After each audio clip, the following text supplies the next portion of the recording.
Hello বন্ধুরা, দেখেন কি অবস্থা। একদম একভাবে কি পরিমাণে বৃষ্টি হচ্ছে ভাবাই যায় না।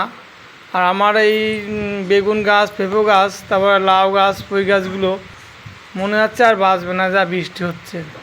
ঠিক আছে, অনেক কষ্ট করে গাছগুলো লাগাইছিলাম, কিন্তু বৃষ্টিতে শেষ হয়ে যাবে। এরপরে মনে হয় আবার লাগাতে হবে। একভাবে বৃষ্টি হচ্ছে। বর্ষাকাল তো গেল, কিন্তু বর্ষাকাল শেষের দিকে শ্রাবণ মাসে যে এই পরিমাণে বৃষ্টি হচ্ছে, এরকম বৃষ্টি না হলেও কিন্তু মনে হয় না যে বর্ষাকাল। ঠিক আছে, কিন্তু আমার এই গাছগুলো মরে যাচ্ছে, যাতে আজকে আবার বৃষ্টি হচ্ছে। ঠিক আছে, আজকে কম হচ্ছে, কিন্তু কালকে যে হয় বৃষ্টি, যাতে চাষিদের পক্ষে খুবই উপকার, যে চাষিরা এই পাট জাগ দিতে পারবে। এই বৃষ্টিতে কিন্তু আমার এই গাছগুলো সবই দেখেন, সকালবেলা আমি এই গাছগুলোকে সবগুলো গাছ পড়ে গেছিলো, আবার সেই এখন ঠেকনো দিয়ে রেখে দিয়েছি বেগো দিয়ে।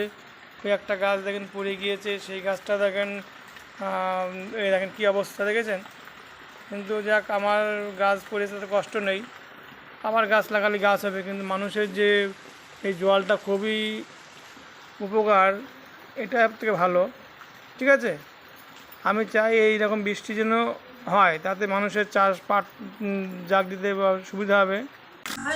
আমার সবথেকে বেশি একটা কষ্ট হচ্ছে যে আমি যে প্রতিদিন সকালবেলা একটা সবজি নিয়ে যেতাম বাজারে, সেটা মনে হচ্ছে হবে না, যা অবস্থা করে দিচ্ছে বৃষ্টির জন্যে। খুবই খারাপ লাগছে। আমার সকালবেলা যে বাজারে বিক্রি করাটা, সেটা বন্ধ হয়ে যাচ্ছে মনে হচ্ছে। চাষি ভাইয়েরা মাঠে মাঠে দেখেন কাজ করছে। একটা আছে আমাদের মাথায় আবার কী ধরনের ছাতা দিয়েছে দেখেন, কি বলবেন।